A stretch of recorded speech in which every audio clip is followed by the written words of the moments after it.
कि आपको बता दें, सुशांत सिंह राजपूत केस से जुड़ी इस वक्त बड़ी खबर जी न्यूज आप तक पहुंचा रहा है। सुशांत केस में रिया चक्रवर्ती की कानूनी मुश्किल बढ़ सकती है। वैसे वो पहले से ही मुश्किल में है और अब उन मुश्किलों में और इजाफा हो सकता है। सुशांत सिंह केस में रिया चक्रवर्ती के खिलाफ मनी लॉन्ड्रिंग का केस दर्ज किया गया है। आपको यह भी बता दें कि रिया चक्रवर्ती के भाई शोविक चक्रवर्ती के खिलाफ भी मनी लॉन्ड्रिंग का केस दर्ज किया गया है। तो सुशांत सिंह केस में इस वक्त की बड़ी खबर जी न्यूज आप तक पहुंचा रहा है। आप जानते हैं, लगातार पुलिस, चाहे वो बिहार पुलिस हो, मुंबई पुलिस हो, इनके बीच में एक तरह की खींचतान और दूसरी तरफ बिहार पुलिस की इन्वेस्टिगेशन, जिसमें कई बड़ी बातें, चाहे वो उनकी पूछताछ सुशांत सिंह राजपूत की बहन से हो या फिर अंकिता लोखंडे से हो। और इस बीच ये बड़ी खबर हम आपको दे रहे हैं कि रिया चक्रवर्ती के खिलाफ और उनके भाई के खिलाफ मनी लॉन्ड्रिंग का केस दर्ज किया गया है। और ज्यादा डिटेल्स के लिए रुक करेंगे जी मीडिया संवाददाता जितेंद्र शर्मा का। जितेंद्र, सबसे पहले तो और डिटेल्स इस बड़ी खबर को लेकर। अदिति, ईडी ने पीएमएलए का केस रजिस्टर कर लिया है रिया चक्रवर्ती और उसके भाई के खिलाफ, क्योंकि बिहार पुलिस ने जो एफआईआर दर्ज की थी और जिस तरह से सुशांत के पिता ने जो एलिगेशंस लगाए थे रिया के ऊपर कि किस तरह से सुशांत के अकाउंट से पैसों का वो गलत तरीके से इस्तेमाल कर रही थी। बहुत सारी शॉपिंग्स की गई थी बिना परिवार की जानकारी के, बिना सुशांत की जानकारी के। उसके कार्ड का गलत तरीके से इस्तेमाल किया गया था, उसके बैंक से पैसे निकाल करके कहीं और भी निकाले गए थे। तो जिस तरह से एलिगेशंस लगाए गए थे कि उसका पैसों के लिए इस्तेमाल किया गया और उसके पैसों को गलत तरीके से इस्तेमाल किया गया, तो निश्चित तौर पर इसमें मनी लॉन्ड्रिंग का कहीं ना कहीं एंगल निकल करके सामने आ रहा था। और बिहार पुलिस ने जो एफआईआर दर्ज की थी उसी के आधार पर ईडी ने अब मनी लॉन्ड्रिंग का मामला दर्ज किया है। अब ईडी ने मनी लॉन्ड्रिंग का मामला दर्ज किया है तो इससे एक बात तय हो जाती है कि ईडी जो जांच करेगी वो काफ़ी वाइड एंगल के जरिए करेगी। यानी कि अभी तक जो खींचतान चल रही थी कि एक तरफ बिहार पुलिस ने मामला दर्ज कर लिया है जो कि सुशांत के पिता ने दर्ज करवाया था, जिसमें आत्महत्या के लिए उकसाने का आरोप लगाया गया था और जो बताया गया था किन किन आधार पर उन्हें शक है। वहीं मुंबई पुलिस इस पूरे मामले की जांच कर रही है, जिसमें काफ़ी सारे लोगों से पूछताछ हुई है। लेकिन इस जांच को अगर कहें तो एक उत्तर दिशा में चल रही है तो एक दक्षिण दिशा में चल रही है।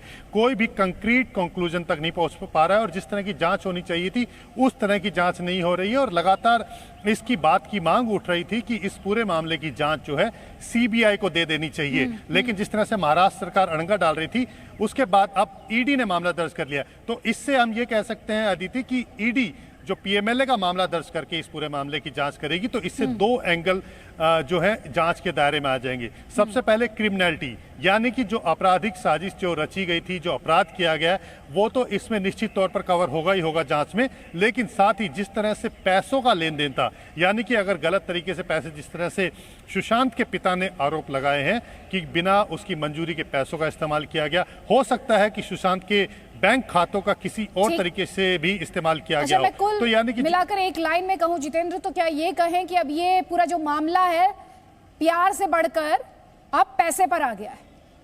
बिल्कुल सही बात है और कोई ना कोई वजह रही है, तभी सुशांत के पिता ने आरोप लगाया है और पैसा सबसे बड़ी वजह इसमें अभी तक निकल करके सामने आ रहा है। क्योंकि जिस तरह से सुशांत के पिता ने कहा कि पैसों का इस्तेमाल किया जा रहा था, सुशांत के ऊपर लगातार दबाव बनाया जा रहा था कि वो अपने परिवार से किसी तरह का संपर्क ना रखें, यानी कि एक तरह से कहा जाए कट ऑफ करने की बात की जा रही थी। जो भी सुशांत के इर्द गिर्द उसके करीबी थे, चाहे वो बॉडीगार्ड हो या कोई भी लोग हो, उन सबको हटा करके रिया ने और उसके परिवार के लोगों ने अपने लोगों को रख दिया था ताकि सुशांत पर नजर रखने वाले जो भी लोग हों या जो भी उसके आसपास रहते हैं वो सब रिया के जानकार हों या जो उसने रखे हों वही लोग हों। यहाँ तक कि बताया जा रहा है कि जो ऑफिस का स्टाफ था उसको भी बदल दिया गया था।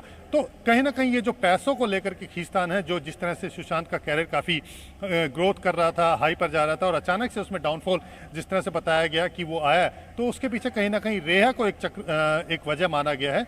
तो ये सब मामले हैं, क्या क्या इसके पीछे वजह रही है, क्यों आखिर सुशांत को इतना बड़ा कदम उठाना पड़ा, क्या पैसे ही वाकई उसके पीछे वजह थी, क्या पैसों का जिस तरह से इस्तेमाल किया जा रहा था रिया कर रही थी वो एक वजह थी, क्या जिस तरह के आरोप लगा रखे हैं कि रिया ने सुशांत को एक तरह से बंधक बना लिया था, यानी कि मानसिक तौर पर कि किसी से भी मिलने जुलने नहीं दिया जा रहा था। उसकी जो पहले की जो दोस्त रही हैं अंकिता लोखंडे, वो भी इस तरह के आरोप लगा रही है। तो ये तमाम तरह के आरोप हैं, ये अब इन्वेस्टिगेशन में सामने आएंगे और इस पूरे मामले की जांच की जाएगी। अब अच्छी बात यह है अदिति इसके अंदर कि अभी तक समझना चाहती हूँ, हमारे दर्शकों को समझाना चाहती हूँ कि देखिए पैसे के लेन देन को लेकर बड़ा आरोप, करोड़ों रुपए के लेन देन को लेकर बड़ा आरोप, जो रिया चक्रवर्ती के भाई हैं उनके फ्लाइट टिकट से लेकर होटल में रहने तक का खर्चा, सुशांत सिंह के अकाउंट से पैसा ट्रांसफर, ईडी के अब इस पूरे मामले में आ जाने से ये पूरा केस किस तरह से आगे बढ़ रहा है?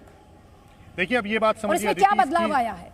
देखिए सबसे बड़ी बात तो ये है कि अब जो जांच है वो सेंट्रल एजेंसी के पास चली गई है, यानी कि एक ऐसी एजेंसी के पास जिसके पास इस तरह की जांच करने का एक्सपीरियंस है, यानी कि जो पूरे अच्छे तरीके से इस पूरे मामले की जांच कर सकती है। और यही वजह है कि लगातार सीबीआई से भी इस पूरे मामले की जांच किए जाने की मांग उठाई जा रही थी, क्योंकि सीबीआई भी सेंट्रल एजेंसी है और पूरे देश भर में वो यूनिट फैली हुई है और एक पूरे अच्छे तरीके से इस पूरे मामले की जांच कर सकती है। क्योंकि अभी तक सीबीआई के पास नहीं गया है, बिहार पुलिस की जो दर्ज एफआईआर है, जो आरोप लगाए गए थे, उसके आधार पर ईडी ने पीएमएलए का दर्ज कर लिया है। जैसे कि मैंने अभी आपको बताया था कि 2 एंगल पर इस पूरे मामले की जांच करेगी ईडी। एक क्रिमिनलिटी एंगल, जिसमें जिस तरह के आरोप लगे हैं कि सुशांत की बिना मर्जी के उसके बैंक अकाउंट से पैसों का इस्तेमाल किया गया, अलग अलग खातों में उनको पैसों को ट्रांसफ़र किया गया, या रिया के भाई के लिए फ़्लाइट्स बुक की गई, होटल बुक किए गए, क्या उसकी मंजूरी के साथ थे या बिना मंजूरी के थे, या इसके पीछे कोई और साजिश थी। साथ ही साथ मनी लॉन्ड्रिंग यानी कि उन पैसों का कहीं दूसरी तरह से गलत इस्तेमाल तो नहीं हुआ, कहीं सुशांत के बैंक खातों का किसी और तरीके से इस्तेमाल तो नहीं हुआ, जो पैसे निकाले गए उनको कहीं और इस्तेमाल तो नहीं किया क्रिमिनल एंगल से। तो ये 2 एंगल है, इन दोनों ही एंगल से जांच होगी। और जो सेंट्रल एजेंसी इस पूरे मामले की जांच करेगी तो निश्चित तौर पर जांच का दायरा काफी बढ़ चुका है, क्योंकि अभी तक बिहार पुलिस जो जांच कर रही थी उसका दायरा बड़ा लिमिटेड था, क्योंकि अभी वो मुंबई पुलिस में जा रही है तो वहां पर जाकर के उसको मदद नहीं मिल पा रही है। जिस तरह की वो जांच करना चाहती है, पूछताछ करना चाहती है, तो उसमें मुंबई पुलिस अड़ंगे डाल रही है, क्योंकि वो कह रही है कि मुंबई पुलिस इस मामले की जांच कर रही है। मुंबई पुलिस बिहार जाएगी तो वहां पर भी इस तरह की दिक्कतें आएंगी। लेकिन अगर ईडी इस पूरे मामले की जांच कर रही है तो इस तरह की दिक्कतों का सामना नहीं करना पड़ेगा। और एक बात और बता दूं अदिति, कि जिस तरह से कल बिहार पुलिस से इस पूरे मामले की जांच को लेकर के दस्तावेज मांगे गए थे और आज पीएमएलए दर्ज कर लिया गया है, अभी जो बताया गया है उसके मुताबिक अगले हफ्ते ही जो रिया चक्रवर्ती को सम्मन भी किया जा सकता है। और साथ ही साथ जो गवाह हैं, यानी कि जिन जिन लोगों के अभी तक नाम सामने आए हैं जो कि इसमें महत्वपूर्ण गवाही दे सकते हैं या सिर्फ या ब्यौरा बता सकते हैं कि किन हालात में सुशांत पिछले साल भर से था, किन हालात में उसके अकाउंट का इस्तेमाल किया जा रहा था, आसपास कौन कौन लोग थे, उन सबके बयान दर्ज किए जाएंगे। Presenting B News app available on Google Play and App Store. Download it now.